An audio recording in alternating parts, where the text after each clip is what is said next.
Hello, everyone, and thank you for joining me again. Liberation.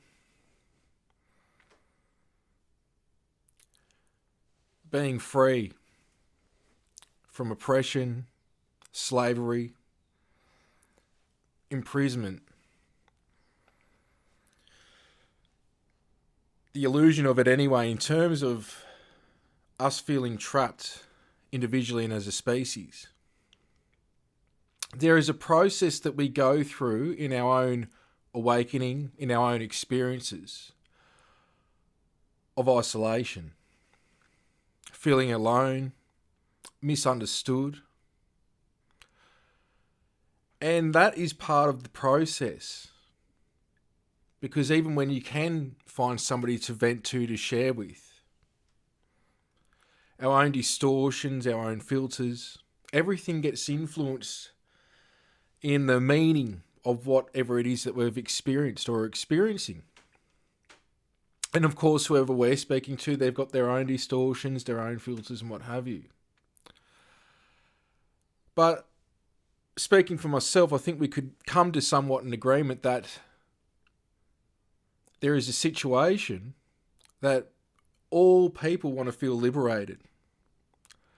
Now, whether you want to come at this from a spiritual perspective, an earth human experience perspective, what have you, we could use the 3D analogy of this, of just people wanting to get by in general in their day-to-day life, have the things that they need, at least to exist, rather than the wheel turning and just chasing the tail of just getting by and what have you.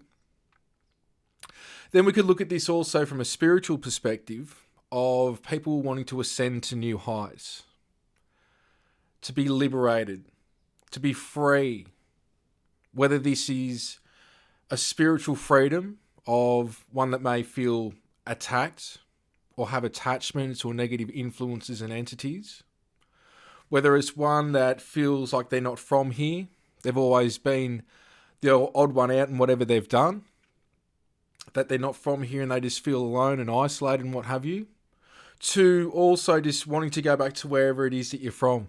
Leave this physical vessel that we're using to experience this reality through. But in that liberation, the drive, the experiences, that which you go through to achieving it, it comes back to a perspective of enjoy the journey, not the destination. Because the destination you've already come from, it's you. And as I say to some people, you get to that destination and then you're looking for another destination. Doesn't mean you want to get complacent, but there's so much to learn, there's so much to experience. But that which we're all chasing for is not an external thing, it's an internal thing, as many of you are aware. So we are being assisted by many different types of sages and masters from on and off world, from ultra-terrestrials to extraterrestrials to inner earth intelligences to the angelics to all in between us and them. There is so much, as I say, from my own experiences where I had an experience of seeing everything made up of these purple hue dodecahedrons on, I'd even say, beyond a subatomic particle level. The grass, people were made up of them, buildings, the earth was one. The surrounding planets and satellites, they were all made up of purple hue dodecahedrons, as well as our star, our sun, as well as the galaxy, as well as the universe. And then I saw many other universes with their own planes and dimensions, all made up of these purple hue dodecahedrons, which showed me how big and beautiful God is. But I had to stop there in my own experience, because to comprehend that, let alone where did all these other universes, other gods come from, was quite overwhelming.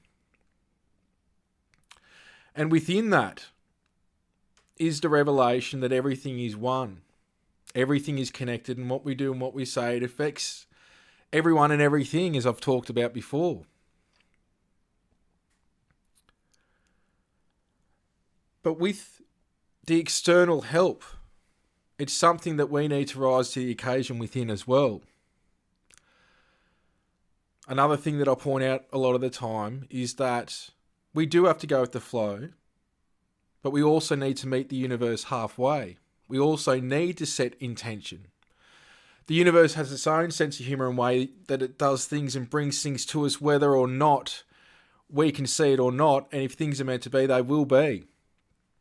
But we also have to meet the universe halfway.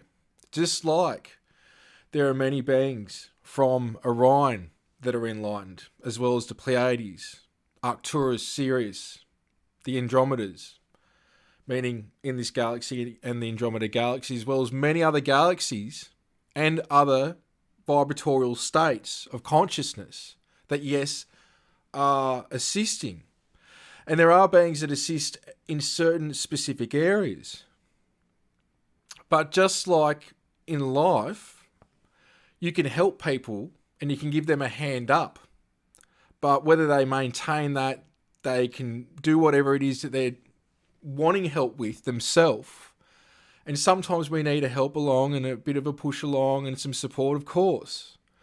But it comes back to that saying that, or words to the effect of that, if you teach somebody to fish, they're going to constantly have that food rather than just give it to them. How are they going to maintain themselves by relying on external sources all the time? Now, some people can, if their consciousness is that strong, that they're so confident in such a way that things can manifest out of thin air. Things can be brought to them, what have you. But this is a part of evolution.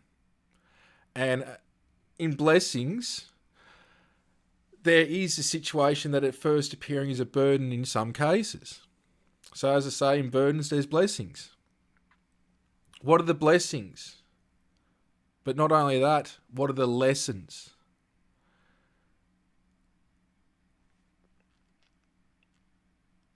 I can't prove so much things like many of you all, but with that said, what's the fruit? What do you feel in situations? What's that inner guidance? Because that inner guidance is pulling us all in certain directions.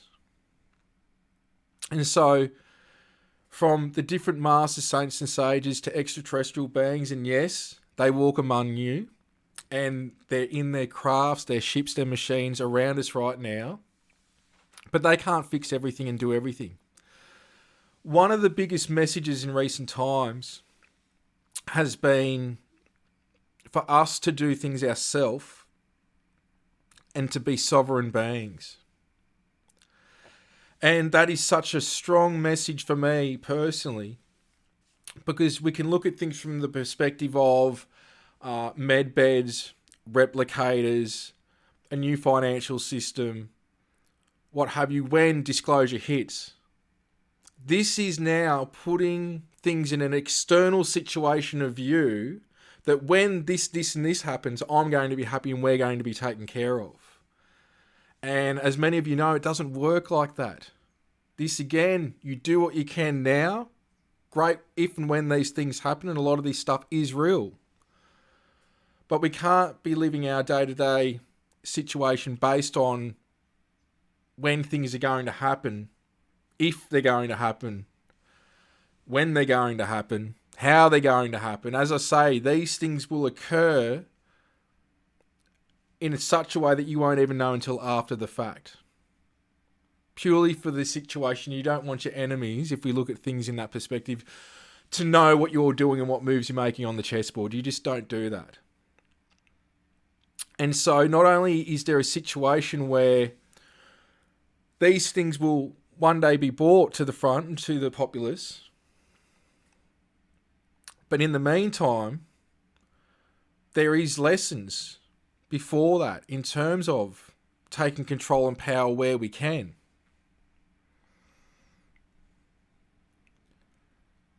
So this all leads to ascension.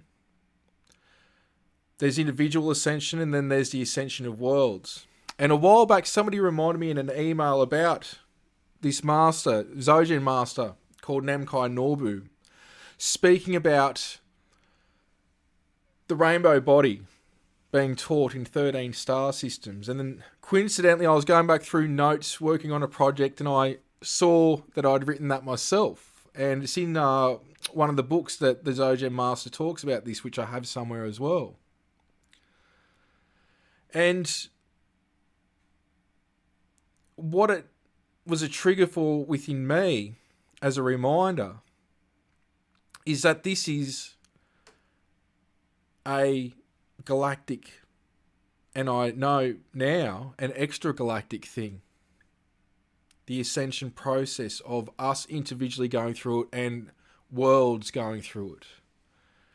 Either way, there's going to be an elevation in consciousness and that coming to light which has been hidden, but also not just a knowingness, but a memory of that which has been forgotten in a lot of beings that are ready for it. So there's already like a situation where we're going to elevate, and there'll be those that go to new heights beyond what we could say of just a frequency change, but a leap. And that can be for many different reasons.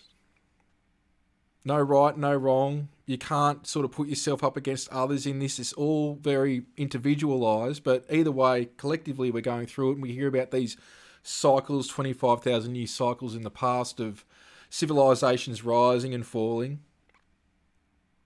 And the way I'll explain this is it's just like a cell. A cell rejuvenates every 7 years. If you look at cycles like that, and even our own process and soul evolution and elevation of rejuvenating, elevating, enhancing and changing and living from a new story of being victorious, not a victim, you might be surprised where things can go. And that brings me to why I've called where I am now, which is my home, Jaya Sanctuary, Jaya. It means a balance of masculine and feminine. It means self-mastery. And it also means victory. And that's what I want for each and every beautiful being, is to have victory in their life. May this have been of benefit. Some food for thought as always. And look after yourselves, beautiful beings. Love, light, bliss.